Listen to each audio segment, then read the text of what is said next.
I keep my circle very, very tight. So anyone that I do let in, I know that I can trust them. So besides the talent, I have power to go with it. The stuff that they might How old do use. you think I am? And these MMA guys are tough, mate. Let me tell you. Uh-huh. You know, and they're not really fights. A lot of them. You know, they're just one guy beating up on another guy. It's something that'll never leave me. To be honest, you know, there's the incident that happened. Well, he could not have been here at all. Yeah. You know, that's the main thing. But I mean, geez, it's.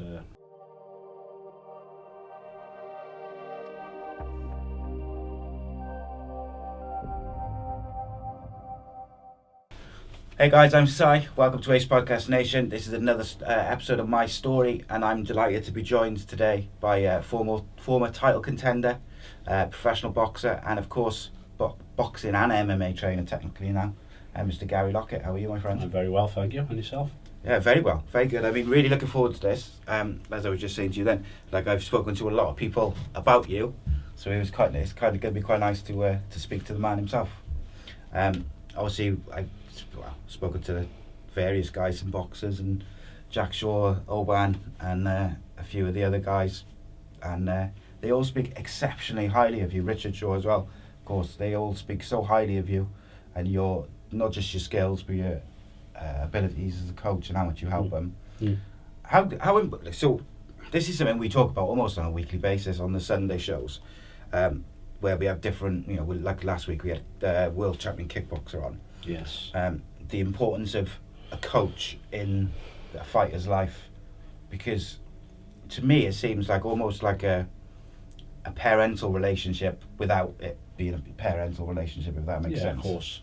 I think it can be very, very, very important, kind of, and you have a lot of guys, and I've worked with a lot of guys where you don't really get into them. They come to the gym, you train them, and they tell you in no uncertain terms by their mannerisms and the way they are that you're only ever going to really be their coach. And yeah. They see you when they come to the gym, and they see you on fight night, and that's really it. But I think most kids, you get to have a relationship with, some more than others. You know, particularly good relationships over the years with, you know, I don't want to really miss anybody out, but more recently like Chris Jenkins and Rhys Edwards, guys like that, Nick Blackwell, very good relationship with Nick, and Liam Williams, myself, we're still friends now, even though, you know, he went first to Dom Ingle and now to Adam Booth. So you know, I've had a lot of good relationships over the years, and happy to say that the vast majority of the people that I've ever trained, I'm still friendly with them now. That's good. And it's funny. It always see from the outside. It always seems with boxing as if when fighters move on to a different coach, it quite often seems like there's been a fallout. Whereas, like I'll speak to Danny and Richard and a few other people, like coaches around the country in MMA side of things, and they almost actively encourage the fighters to go from you know, coach to coach and learn new things, and then they tend to come back. But I find from the outside, at least with boxing, it does seem like there's always, if someone moves on from say you to Adam Booth or whoever, there's a bit of a fallout. So it sounds like you've been a bit lucky. I think that is the way that it is. You know, it always makes me laugh where you see a coach and a boxer hugging and kissing each other after fights, and they love each other to death, and you know, they work so well together, and then something happens and you see the boxer's left the trainer. That trainer hates that boxer now. So I've always thought to myself, well, that would be really stupid. I'm not that kind of person anyway. I don't, how can I put it? I don't have a lot of people around me. I don't have hangers on. I keep my circle very, very tight. So anyone that I do let in, I know that I can trust them. So I tend to build relationships that last rather than you know, falling out with people all the time. But I think for me to sort of let someone in and really like someone, and then because they left to go to a different coach, to then hate them, that to me just doesn't make any sense. But it just seems to be the case with all, you know, the vast majority of coaches. The boxer leaves them, and they don't like them anymore, and they want them to get knocked out. But you know, with Liam, there was a conversation where he had to get really away from home. He needed to get away from home. A lot of influences back home. you know, the obvious influences that any boxer has got, but I think he needed a fresh start after being with me for 7 years. And you know, obviously it was difficult, but we definitely didn't fall out. In fact, he asked me where I thought he should go. But you know, we're still friendly this day. So Shows it he is respects a your bit opinion. Yeah, doesn't it is a bit unusual. I get that, but I think that's just the way I am. And once I build relationships, I don't like to let them go. Yeah, and I think the other thing you mentioned about keeping your circle tight, that's something which I can definitely relate to. Particularly as I've got older, I've kind of realised that it's better to have a few close friends who you can trust 100%.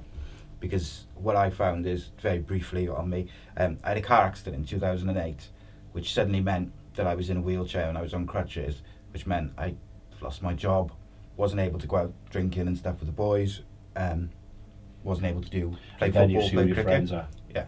Because the circle closes very quickly when you're not like the rest of the people. When you're not, you know, long story short, there was a young boy who had a brain injury, Nathan Davis, and I got involved, tried to raise some money for him. I don't know how much we did actually raise, but I think I meet him every now and again. We go out for a little beer with the family, and I think they really appreciate that. But I've seen how little friends he's got now since having a brain injury. You know, he can't do the things that his mates can do. He can't, like you just said.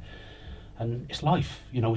These people are not bad people because they feel uncomfortable probably, you know. And no, I can agree with what you're saying there. And you know, why not have 3 or 4 good people rather than have 10 or 15 people where you don't really know if they're there for the success or whether they're there for this or that. But I mean, you see it in boxing all the time, don't you? You get lots of hangers on. I mean, remember Tyson? All those guys around in bowler hats, looking important in their suits, and you know, I wonder if they were there when he was at rock bottom. And I would be very surprised. Exactly. And you'd be probably be very surprised if many of them are still around now with him. I think we they know might be back. Some of them might be back again now. But I mean, funny enough, I'll never forget the first time I interviewed Paddy the Baddy a couple of years ago, and he told me when he first won the featherweight title in Cage Warriors, he was like 19, the hottest thing because he was so young as well, and he just had so many people around him in Liverpool who were just, you know, wanted to get into clubs free and this free and everything. And then when he lost the fight, because he turned down the UFC and then he lost the fight and then he lost his title, they all disappeared. And he had to really readdress, like, outside of the cage, like what he was doing and who he could, you know, these are lessons. It's life lessons, isn't it? And if you don't learn from them, then you've got to be a fool. And they say in boxing, you know, every loss, you learn from every loss, and you learn, you know, so much more from a loss than you do from a win. But there's all the other lessons as well. It's the people around you. You make a decision whether to have these people around you or not. Certain things happen, and you've got to be wise enough to choose the people you have around you very, very carefully.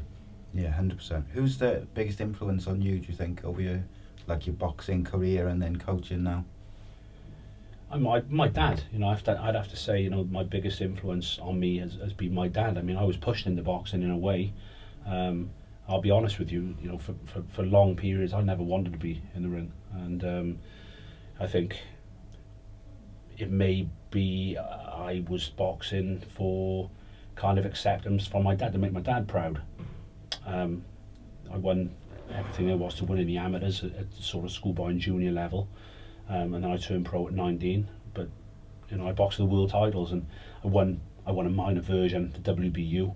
But I beat some good names. You know, I beat some like Kevin Kelly, Ryan Rhodes, Lee Blundell, guys like that. So I just imagine what I could have done if I was hungry. Yeah, like, you know, a lot of the boxers I've gone in the gym, they absolutely love the sport. It's their life. If that had been me, I only imagine what I might have done. But I don't want to be that guy that's in the pub saying what I could have done. What could have been? No, I did okay. Yeah, indeed. I did okay, but no, that's a different story. So, I am interested in that dynamic in terms of, like, I see, like, with my oldest son's 17 now, and he's kind of, since he was probably 6 or 7, was in, like, football academies, and he was very good. Probably not quite good enough, but he was good. and he would go through periods where there'd be a couple of years where he was so dedicated, and then he would kind of drop out of it a little bit, and then now he's kind of completely fallen off.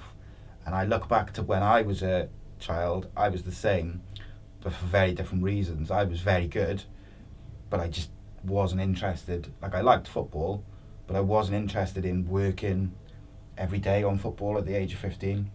I was more interested in girls and going out with my mates and stuff. Yeah, of course. My dad would make me go, but when I was 16, my dad died, and then it's like you just said, I do feel sometimes when this comes up on the podcast and things like this, I feel like I'm the guy who's saying, oh, what could have been, what, you know, if I had had the dedication, I could have done this and that. But it's just, you said something a minute ago, it's life, and you've got to kind of learn those lessons.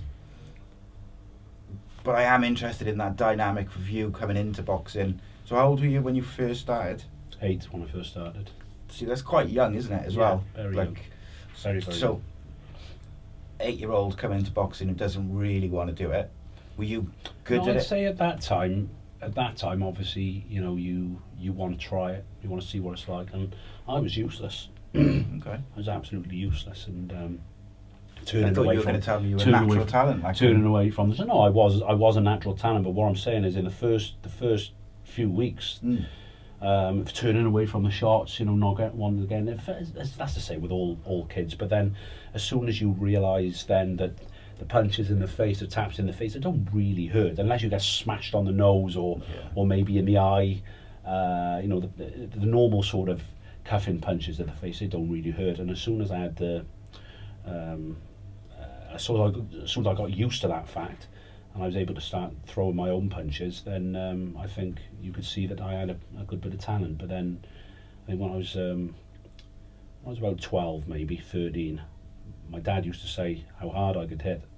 And then when I was 14, I think we boxed Wales against Northern Ireland boys clubs over there.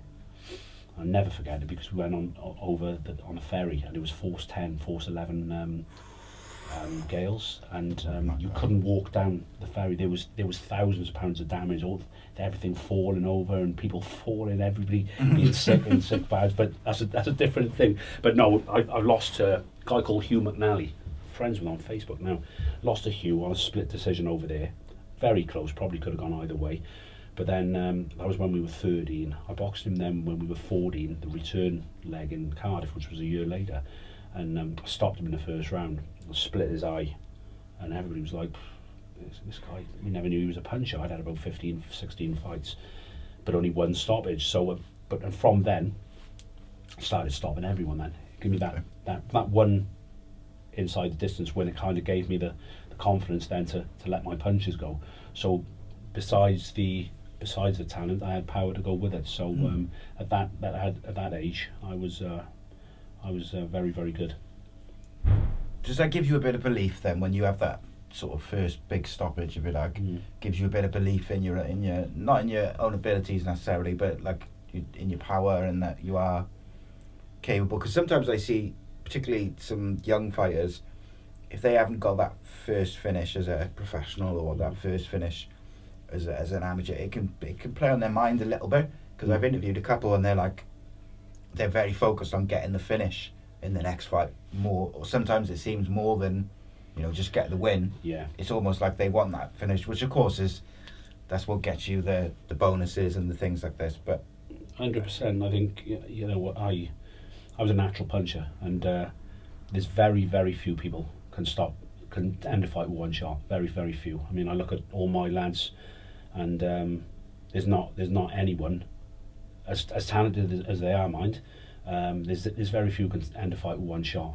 And if you think of it realistically, how many people in Britain do you look and you think, shit, you know, one shot here and the fight's all over? There's not very many.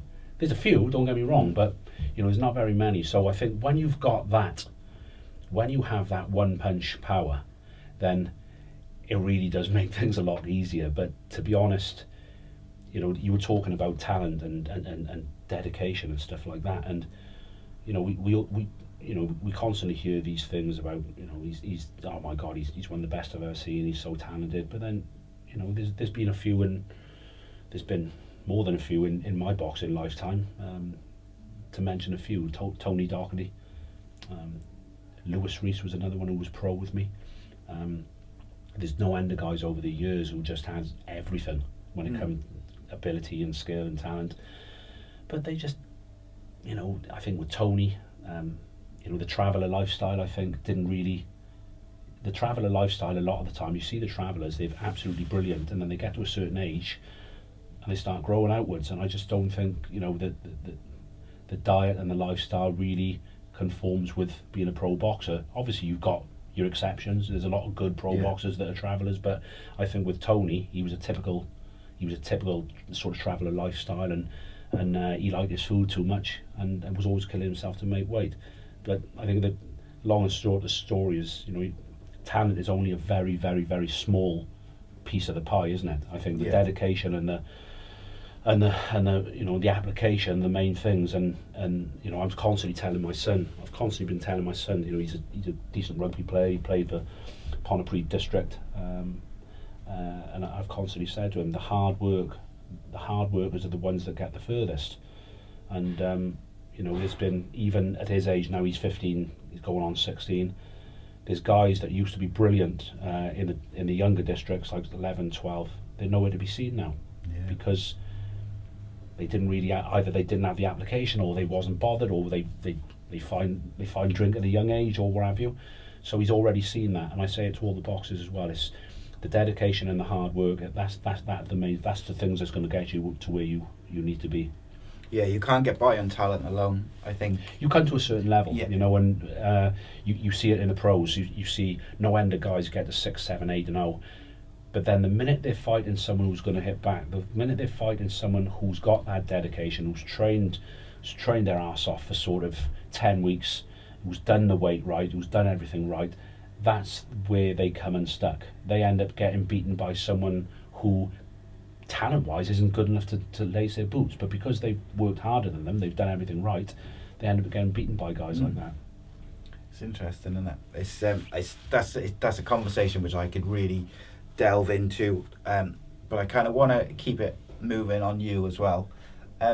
Like, over the years, for you, when in your fighting career, is there a particular fight when you look back which you think, yeah, that's my favourite, whether it's because it was for a title or because it was a bit of a war?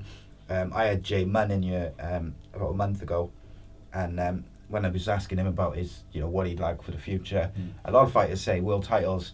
He said he wants to have a few legendary wars with, you know, with like rivals that sort of, that people look back on 20 years time and say, God, do you remember that fight between so and so and so and so? I'm sure you will, Jay. You know, you mentioned about you don't get a couple of stoppages and then that's all the person can think of. He's one of those now. He's had 7, and he hasn't stopped any. But look, he's fought 7 guys that have come to survive. He's fought 7 guys that are experts on seeing punches come in, drawing punches, seeing them come in, and blocking them or running away. And I mean, the last guy he fought, he was chasing him around the ring for like 2 minutes of every round, and then when the guy stopped, Jay go to hit him, he just rugby tapped him around the waist.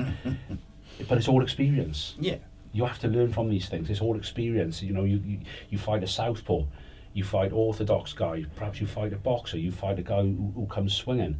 You fight a guy who's running all the time, you fight a guy who's covering up all the time. These are all experiences which add to your own experience, isn't it? But the question you asked me when I went off on a tangent then, I think my favourite win, there's a lot of favourite wins, you know, because I turned pro with John Hyland, who at the time had ITV, and they offered me a good contract, signed. Of course, it was ITV, and the minute I signed, about 2 weeks later, Bernie Eccleston sued ITV. So ITV pulled the plug on boxing, so I was left boxing on small hall bills. But I had 7 fights with John and his brother Stephen, Neil Monroe, absolutely treated me amazingly. You know, I was training in Liverpool, they treated me brilliant. But I had to get my contract back. I had to sort of try and make a proper go of my career. And then I signed for Matchroom. So Barry Hearn was managing me. I had 7 fights under Matchroom. About the 2nd or 3rd fight, people started talking about me. I was knocking kids out, and I remember there's a danger man on the scene called Hussein Osman, and he was always the opponent. He always used to go to the backyard and win. And I think he was 7 wins and 1 defeat, but the defeat came to a guy who just run away. Guy beat in the amateurs called James Lowther. So I was supposed to box a journeyman called Howard Clark, and I had a phone call on the morning of the weigh-in. I was still in the house. It was about 7:30. We were going to leave on the train, and it was John Wish, who incidentally I work with now with Sky. And John said, Gary, Howard Clark's pulled out. Would you box Hussein Osman? I said, absolutely, I'll box Hussein Osman. I think I was 7-0, he was 7-1. So I come off the phone, my dad said, you shouldn't have done that. He said, that's a dangerous fight, it's too soon for that. I said, don't worry about it. I said, I'll knock this guy out, he'll make too many mistakes. And anyway, we got into I tried to box him a little bit, but I kept getting drawn in, and I ended a fight with a left hook in the second round, and it was one of those fights that got everybody saying, "God, this kid can fight." Yeah. And then I followed that up with a couple of other really good wins. I'd say my favourite win though was probably my best win against Ryan Rhodes. You know, Ryan Rhodes was an accomplished fighter, a world class guy, and you know, we had a up and down battle. He was down in the first, I was down in the 10th. But in the end, I won it on a unanimous decision quite comfortably in the end, but he pushed me all the way. So that was probably my best performance. One of my favourite wins was when I won the WBO Intercontinental title. It was on a Frank Warren bill. He was in Manchester. Ricky Hatton boxed on the undercard. He boxed a Russian guy. Not the undercard, sorry, he was main card. Boxed a Russian. I boxed a guy called Kevin Kelly, who'd been to these shores. He boxed a guy called Chris Pyatt years and years before. You know, probably won most of the rounds and got robbed over here. He'd been a Commonwealth champion 2 or 3 times. He's boxed for the WBA title against David Reed. Bit of a dodgy decision there. So I'm thinking, God, this guy can fight. I mean, he was 32, so he was a bit past his sell-by date, but he could still fight. And anyway, he did take me to school for 3 rounds, but then I landed in the 4th and stopped him. So that's probably one of my favourite wins as well.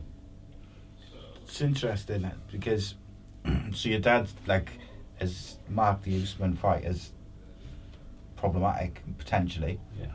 But you had that belief that no, I'll stop him. I think I just said that to my dad because I wanted to get out of the house and make weight because I always struggled for weight, you know. And big I was big cutter. I was Thursday. Yeah, I suppose I was, but you know, I never thought I'd say this. In my day, it was very different than cutting weight back then, wasn't it? I just picture old people saying that. In my day, I never thought I'd say. Yeah, no, I think boxing's always been so far behind every other sport. I think we've always been 20 years behind. Now I'm talking in terms of, is any proper nutrition involved in boxing now, strength training, things like that. These were all, you know, people, they were getting this right in different sports 15 years ago. So when I was boxing, literally we used to just starve, just eat as little as we could, and just cut the fluids. Whereas now it's completely opposite. You know, I make sure my guys are always well hydrated and eating really as often as they can. But yeah, I always, you know, struggled for weight. I'd always be maybe, especially when it comes to title fights and stuff, I'd always be 5, 6, 7 pound over in the morning of the weigh-in, and then have to get rid of it.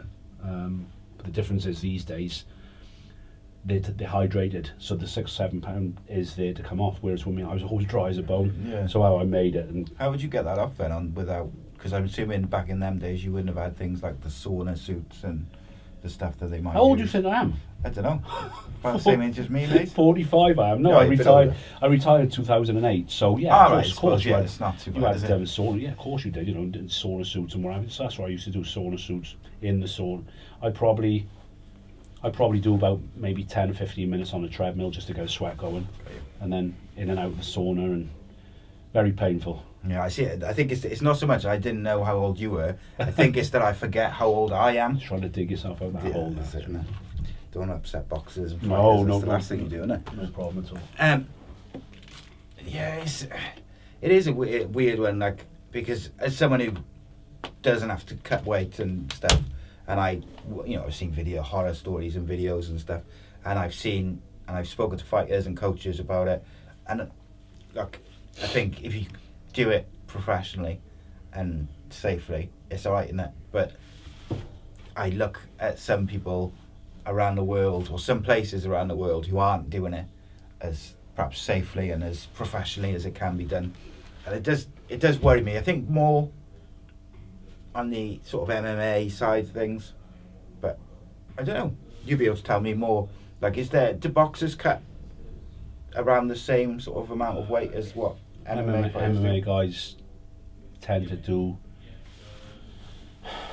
In my experience, the MMA guys, they just have got a lot more to lose when it comes to like the last day, or the say the morning of the weigh-in or the night before the weigh-in. They seem to have a lot more to cut.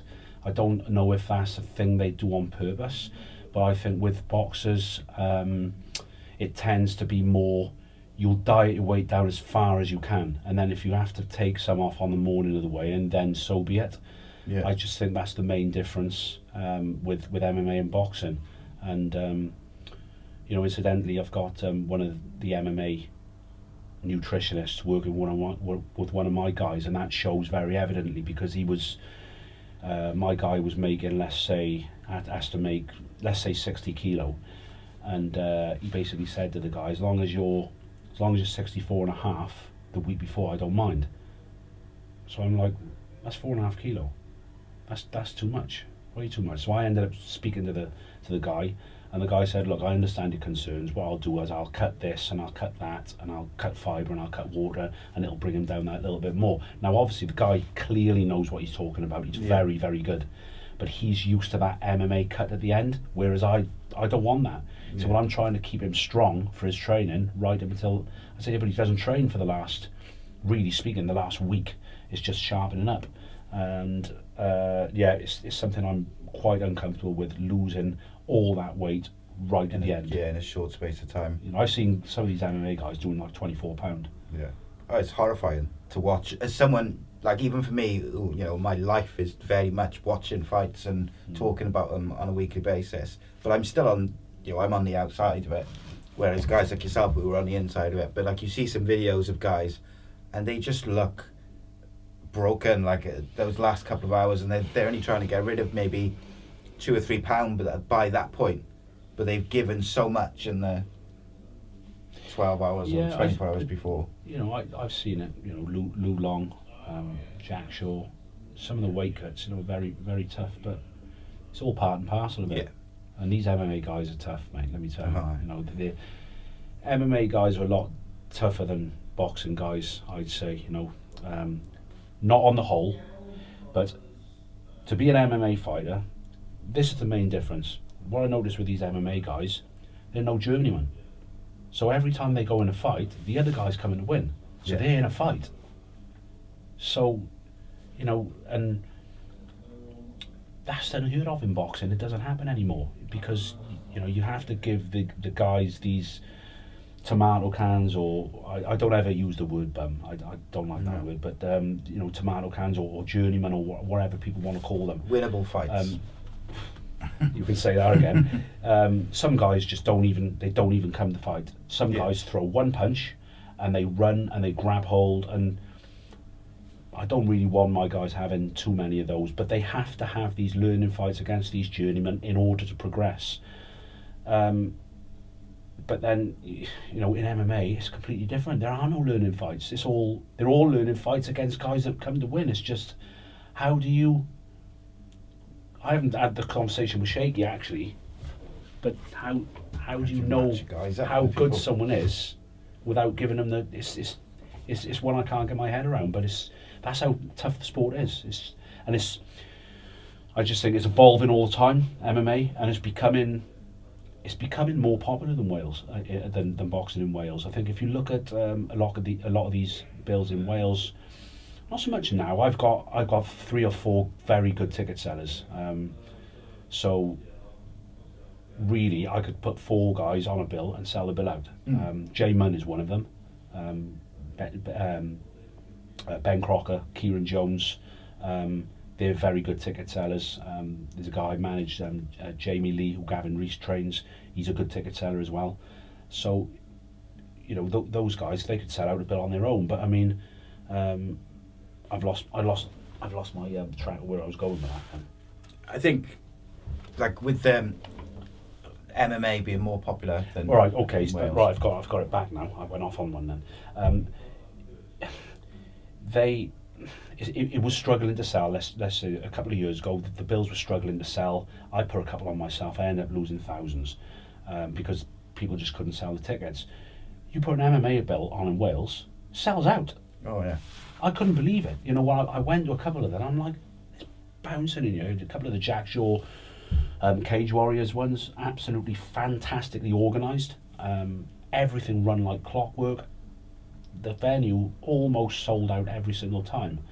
And I said to a couple of my mates, boxing could learn a lot from MMA. The way they organise it, everyone just wants to buy tickets. But I think maybe part of that was the boxing bills you put on, all the guys on the left-hand side of the bill are all against journeymen, and they're not really fights, a lot of them. You know, they're just one guy beating up on another guy.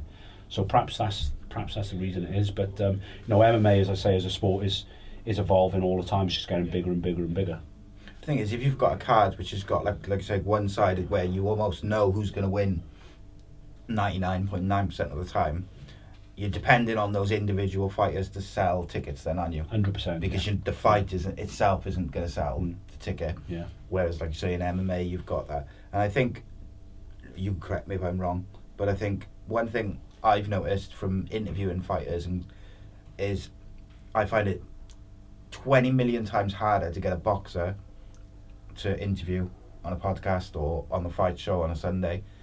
MMA guys, they're very good at getting their name out there. And look, my channel's not massive, but it's got an audience of 20,000 people or whatever who watch. So it's like, that. If you're a fighter, a footballer, whatever, if you want to get your name out there, there's potentially X amount of people. Yeah, don't know your name. You've got to sell yourself. If you don't sell yourself, how are you ever going to end up selling tickets? And you know, a lot of these guys, unfortunately, they have to sell tickets. You know, I've got a couple of guys who were signed by bigger promoters. It doesn't matter whether they sell tickets or not. But for the small hall bills, if you don't sell tickets, you don't fight. It's as simple as that. So the more you can sell yourself on social media, podcasts such as this one, and different types of things. I mean, there's a guy in Newcastle called Joe Laws. Just from selling himself on social media, acting like a bit of a I don't want to use the word clown, but I know you mean. I'm not putting him down when I say clown, but acting like a clown and putting himself out there. He was selling like 1,000 tickets for a bill in Newcastle. That's just unbelievable for someone who didn't have the amateur background of the champions, like a Joe Cordina or someone like that. Amateur background, always going to be going. Will never have to box on a small hall bill because he's done all the work in the amateurs. He's won all the medals in the amateurs. So but Joe Laws, none of that. Just went to the pros and then was selling 1,000 tickets. Unbelievable. Yeah, it's, good or whether it's good or bad, I haven't decided yet. But social media is even as popular as it is now. It's the future. Oh. If you wanna, I don't like it particularly. I literally use it simply because I need to. But like, you look around at the most popular MMA and boxers within the UK, and a lot of them have used social media to build their following. Of course. Paddy the Baddy. You look at I forget his name. Florian Marquez, who fought Crest the other week. Yeah, Florian Marquez. I was just about to mention him as well because he's done that very well. He was selling 1,000 tickets early on as well, but I think that's his Albanian heritage, isn't it? You've got a lot of Albanians over here, of course, yeah. And of course they've got very few sporting icons they can follow. So when they find one, they get 100% behind them. Yeah, 100%. But I think I see him quite a lot on social media. I think he's used it pretty well. I think some of the guys at S-Jam boxing are pretty good as well at promoting him. So one of the things I wanted to ask you about, if you don't mind, was Nick Blackwell. And I was wondering if you could sort of tell us a bit about that, because just about the whole kind of situation really as a whole, because obviously yourself, when you were fighting, and now you're training fighters to go in, there's a risk, which we all know, and sometimes kind of the the worst can happen to these fighters. Before you sort of talk a little bit about Nick, like, how much is that in your mind as a coach when you're training particularly sort of younger fighters to push on to be professionals? Is it something that you think about, or is it something that you kind of almost try not to think about and just focus on doing the jobs? What happened with Nick? Yeah. It's something that'll never leave me, to be honest. There's the incident that happened, and then there was the criticism, social media criticism. Probably the toughest time in my life, when I'd been criticised before for pulling fighters out too soon. Too safe and too this, too that, and then we had Nick. Nick's first fight with me was for the British title against Gary. Nick's first fight with me was for the British title against John Ryder. I went to say Gary Ryder because he's an ex-gym mate of mine. But no, John Ryder. And Nick didn't do anything for 4 rounds. Just walked forward, just taking punches. So I can remember saying in the 5th round, "What are you doing?" He went, "I haven't got started yet." I said, "I know. Is it about time you started?" "Yeah, I'm just wearing him out." I said, "What, by getting it in the face?" Cut over the eye, bleeding nose. Like, okay. So he put a shift in about the 5th round. He went quiet again in the 6th, and they stopped John Ryder in the 7th. And I just, "Why didn't you start sooner?" He said, "No, I knew I was going to tire him out by." He used to use.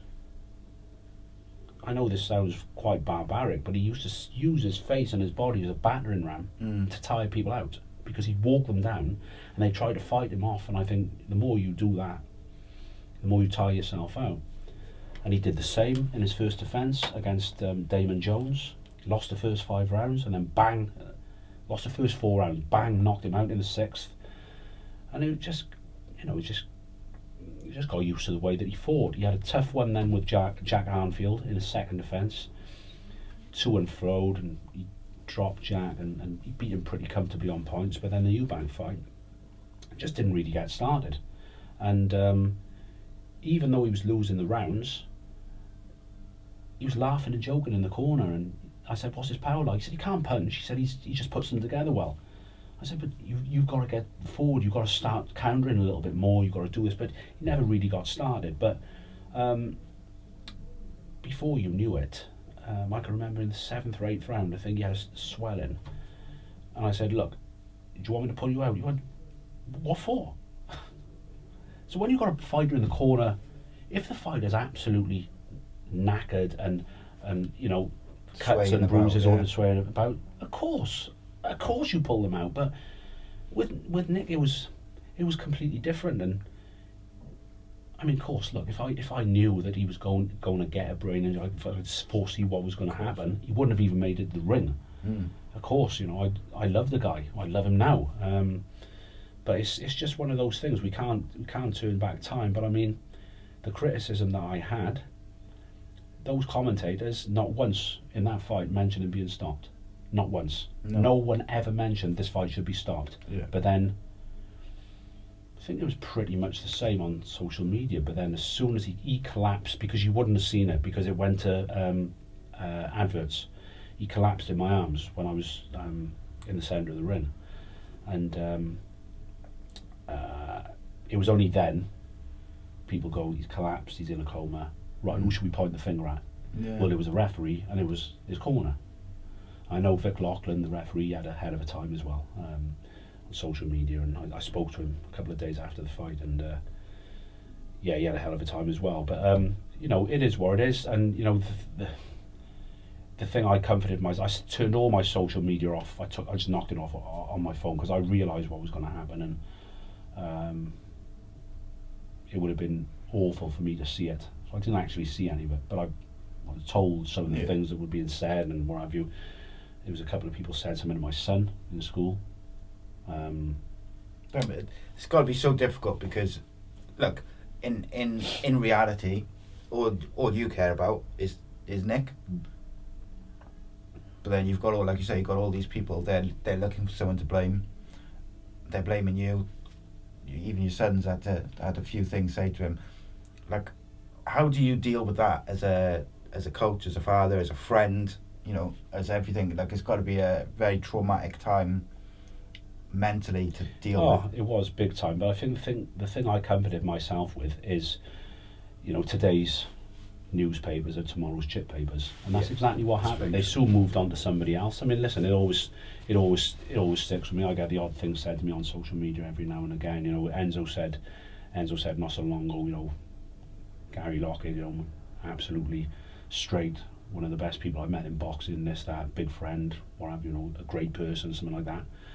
And some guy said, I remember him, I remember what a great person he was the night Nick Blackwell. He was an absolute disgrace.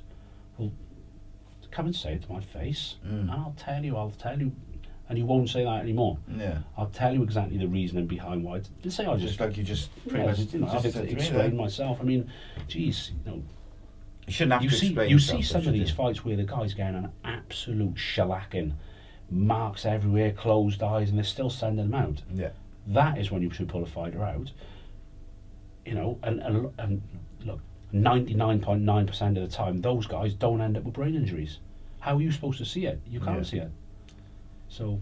Yeah, there's been a couple of fights in MMA and in boxing, probably a handful maybe in the last, say, 3 years, where I've watched them and I've said, I think the corner probably should have stopped it there. Yeah. A handful, maybe. And like you said, those guys, they would have, after that fight, in MMA, they have like a medical suspension or whatever, where they can't fight for 6 months. But those guys then just went on, let their injuries heal, and would have been fighting again in 6 months or whatever it would be. Yeah. It was just unfortunate in this particular situation. What about the aftermath and helping Nick and his family and stuff like that? The aftermath was pretty good because obviously he made a full recovery.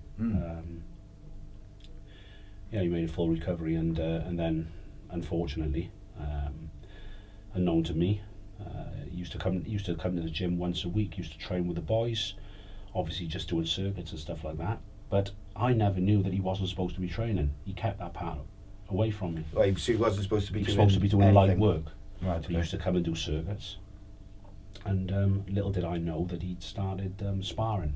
He started personal training over his way, and he was sparring. And I can remember we were over in Belfast with Chris Jenkins, and Nick had got his trainer's license by then, so he was working the corner with me. And we went for something to eat the one night, and he said, I'm going to try and get my license through Ireland. So I looked at him stupid. I said, what license? My boxer's license. So I thought he was joking. I said, shut up. Oh yeah, I'm going to make a comeback. Will you train me? So I started shouting at him in the middle of the restaurant. He was like, oh, calm down, calm down. I said, under no circumstances would I ever train. I said, you've had a brain injury. But it just wasn't going in. It's just unbelievable. And he basically went down to a place in, it's not far from Trowbridge, it's called Devises. He's gone to a gym there, sparred some cruiserweight guy, and collapsed after 4 rounds. And his brother phoned me in the night. I thought his brother was joking, because obviously, having gone through all that, to think that he's going to go and spar again, or step in a boxing ring again, you'd think it was a joke, wouldn't you? Yeah. So I thought he was joking. So I started laughing, but it became apparent to me then he was really upset. And anyway, you know, he made a full recovery then. He hasn't made a full recovery now. He's got a few problems with his left side, but he's happier than ever. He's got a very nice girlfriend, and she's got a little boy who's got a brain injury. So so he's very happy now. So at least some good come of it. But you know, what he did to himself is just worrying. I said this could have been like the second. I didn't know the second part of that, and obviously that could have gone even worse. You know, terribly wrong. Could have been. Well, he could not have been here at all. Yeah. You know, that's the main thing. But I mean, geez, it's this is quite morbid, isn't it? Yeah, it's just, I'm sorry to sort of finish on that kind of note. And look, I got to say, Gary, I could sit here and talk to you for. I've got 5 minutes anyway. The next hour. I could sit here and speak to you for hours about it all. But like, as a coach now, like, what's your ambitions? Like, what do you want to? Is it just a case of training as many top quality fighters as possible, or is it? Like, Again, you know, I've not got no ego. You know, a lot of these coaches out there have got egos, haven't they? They want there's a few to in be that. talking about themselves all the time. I mean, look, you know, I just help the boxer to where they got to be, and I'll get the best opportunities that I can for them. Got some very good contacts, very good contacts at Sky, and you know, and a lot of the other big promoters. But I wouldn't really put someone to a big promoter unless I knew they could really fight. I'm not going to put every single one of my fighters until I know that they can really fight, until they prove that they can fight. So, you know, Rhys Edwards is one. He's just been signed now, and then, you know, Kieran Jones, he should be the next one. So these guys have just got to prove themselves on these small hall bills, and that's when I'll make the call then and get them on the bigger bills. You just reminded me of something which I wanted to ask you about, which was I've had Gav Gwyn in a few times. He's been on the Fight Show, and I've had him in here as well. I got so much time for Gav. Yeah. He's just such an infectious personality, isn't he? And he's just a normal guy, isn't he? Yeah. You know, and a Valley boy done good. Yeah, and what I love about him is with Gav is that he quite openly says like that it's only in the last 18 months or so when I really started taking it seriously, and I was able to get the sponsors in so that I could do it full time.